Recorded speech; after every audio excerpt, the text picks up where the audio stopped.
Capítulo 15. Os nagas pareciam saído de um pesadelo, coberto de escamas escuras e mais nada. Era uma combinação horrível de afeições viperinas e corpos humanoides masculinos, cujos braços fortes terminavam em garras pretas reluzentes, capazes de retalhar a carne.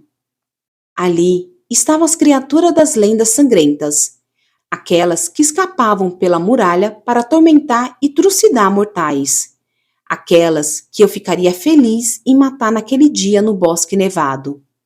Os olhos imensos, com formatos amendoados, observavam ferozmente o Suriel e eu. Os 4 nagas pararam do outro lado da clareira, com o Suriel entre nós, e apontei a flecha para o que estava no centro. A criatura sorriu, e uma fileira de dentes afiados como lâmina me cumprimentou quando uma língua prateada bifurcada disparou para fora. A mãe sombria nos mandou um presente hoje, irmãos, disse ele olhando para o Suriel, que estava raspando as garras nas cordas da armadilha. Os olhos zambado naga se voltou para mim de novo. E uma refeição. Não é muito para comer, disse o outro flexionando as garras. Comecei a recuar na direção do rio, na direção da mansão abaixo, mantendo a flecha apontada para eles. Um grito meu avisaria Lucien, mas o fôlego era escasso, e ele poderia sequer aparecer se tivesse me mandado até ali. Mantive todos os sentidos fixos nos passos de retirada. Humana, implorou Suriel. Eu tinha 10 flechas, 9 depois que disparasse aquela armada no arco. Nenhuma era de freixo, mas talvez contivesse os nagas o bastante para que eu fugisse. Recuei um passo. Os 4 nagas se aproximaram devagar, como se saboreando a lentidão da caçada, como se soubesse que já haviam vencido. Eu tinha 3 batidas de coração para me decidir, 3 batidas de coração para executar meu plano.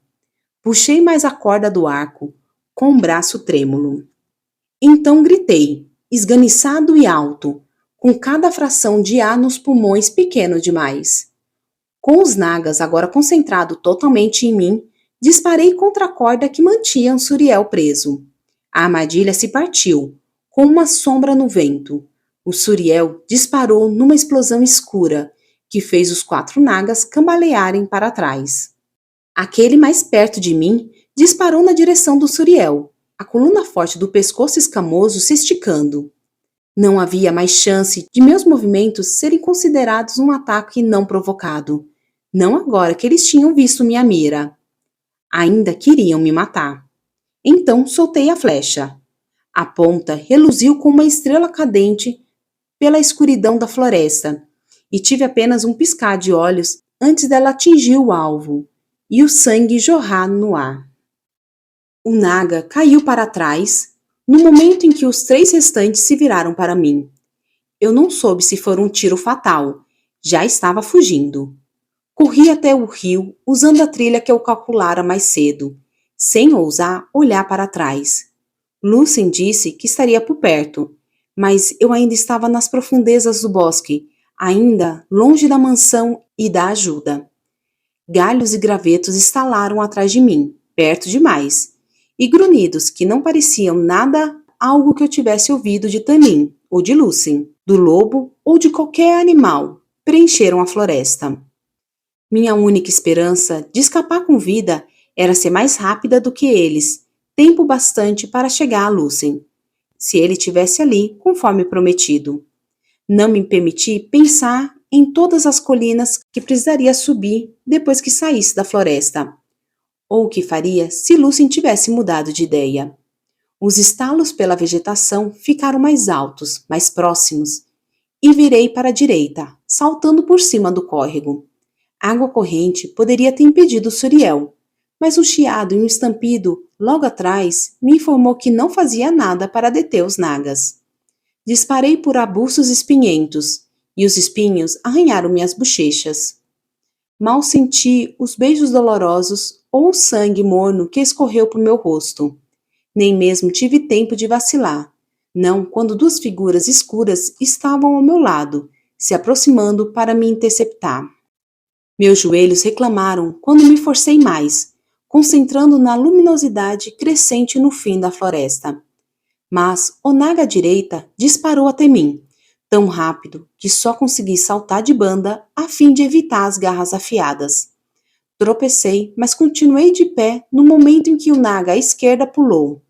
Parei e virei o arco em um semicírculo amplo. Quase o soltei quando atingi aquele rosto viperino e ossos estalaram com um grito assustador. Saltei por cima do enorme corpo caído do naga, sem me deter para procurar pelos outros. Avancei 10 metros antes de o terceiro naga se colocar diante de mim. Brandi o arco contra a cabeça dele. O naga desviou. Os outros dois chiaram quando surgiram atrás de mim, e segurei o arco com mais força. Cercada. Virei lentamente em círculos, o arco pronto para atacar. Um deles fungou para mim, aquelas narinas em fendas se dilatando. Coisa humana esquálida! Disparou ele para os outros, cujos sorrisos ficaram afiados. Sabe o que nos custou? Eu não cairia sem lutar, sem levar algum deles comigo. Vão para o inferno! Vociferei, mas saiu com um arquejo. Eles riram, se aproximando. Golpeei com o arco o mais próximo. Ele desviou, rindo. Nós vamos nos divertir, embora talvez você não ache tão divertido. Trinquei os dentes quando ataquei de novo. Eu não seria caçada como um cervo entre lobos. Encontraria um modo de sair daquilo.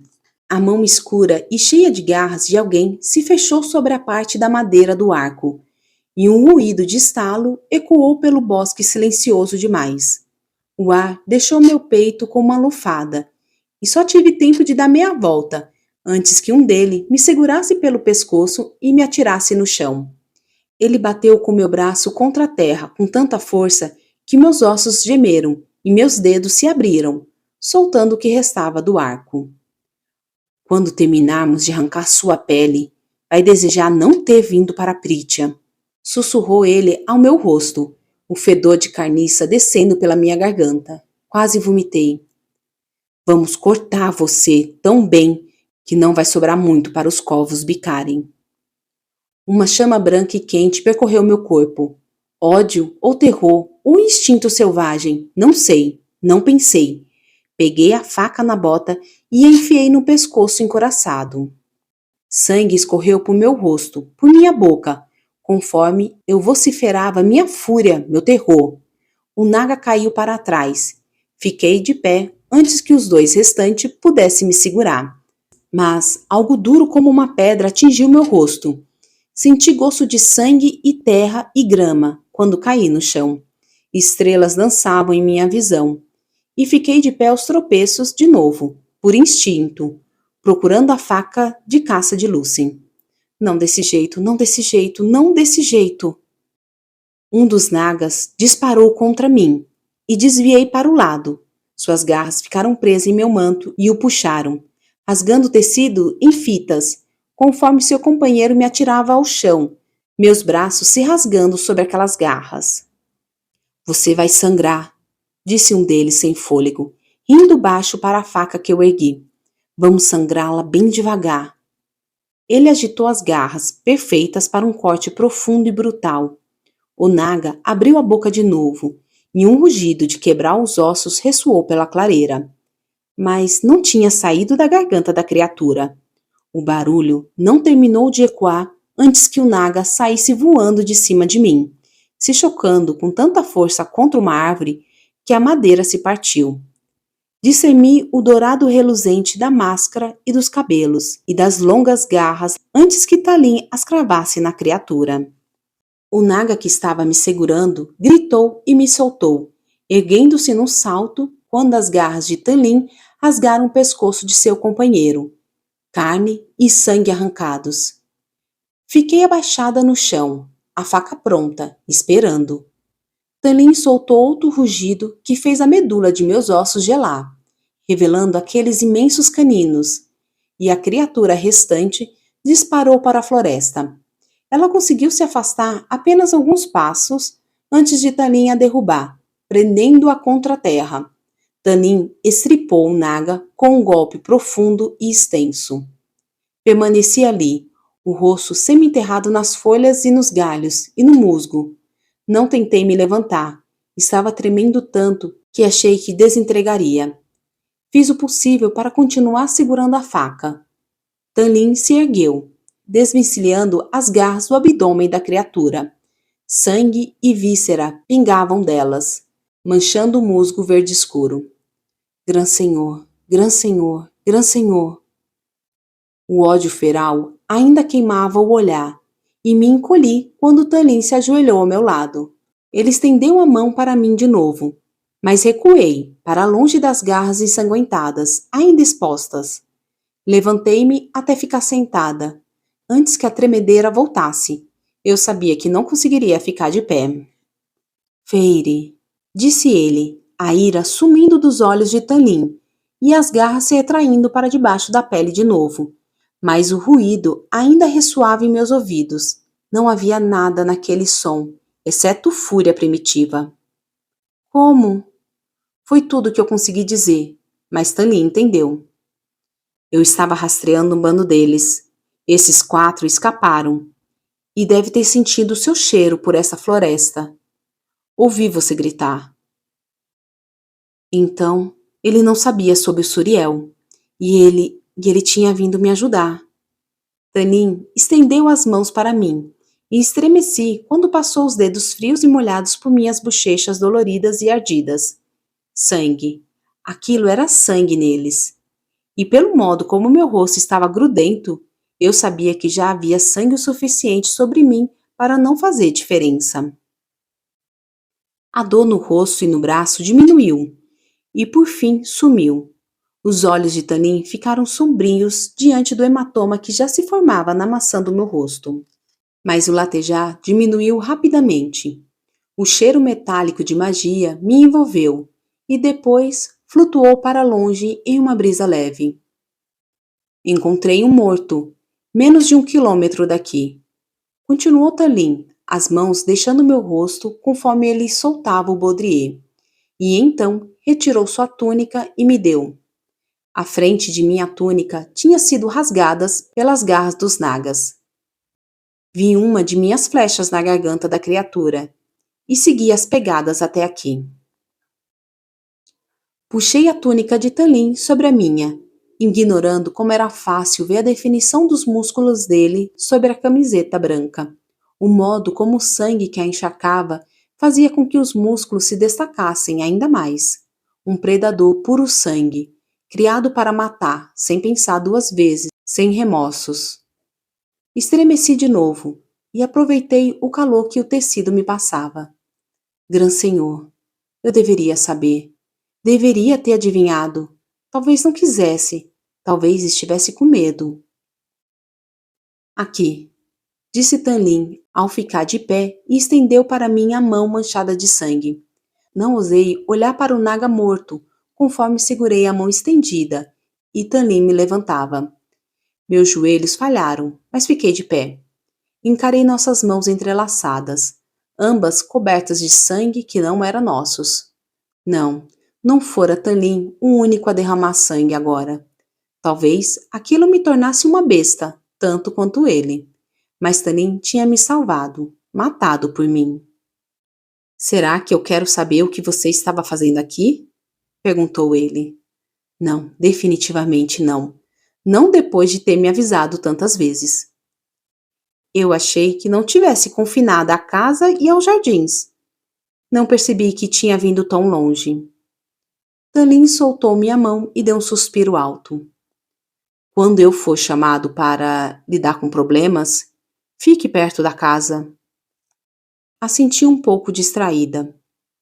Obrigada, murmurei, lutando contra a tremedeira que tomava meu corpo, minha mente.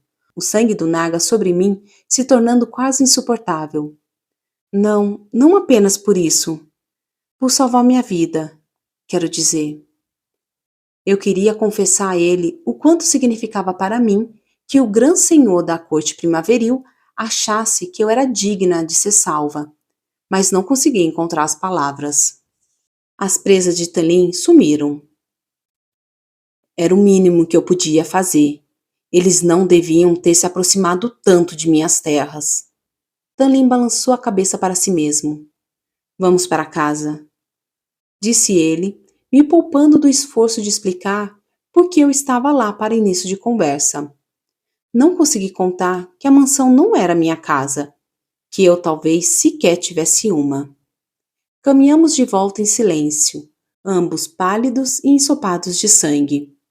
Eu ainda conseguia sentir a carnificina que tínhamos deixado para trás, o chão e as árvores encharcados de sangue, os pedaços do Naga. Bem, eu tinha aprendido algo com Suriel, pelo menos, mesmo que não fosse exatamente o que eu quisesse ouvir, ou saber. Fique com o Gran Senhor. Tudo bem, fácil. Mas quanto à sua aula de história interrompida, sobre reis cruéis e os comandantes, e como aquilo se relacionava ao Gran Senhor ao meu lado, e à praga. Eu ainda não tinha detalhes o suficiente para avisar minha família corretamente, mas o Suriel tinha me dito para não procurar mais respostas. Tive a sensação de que certamente seria uma tola se ignorasse o conselho.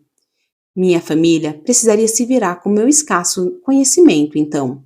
Tomara que bastasse. Não perguntei mais nada a Tanlin sobre os Nagas, quantos ele havia matado antes daqueles 4 fugirem.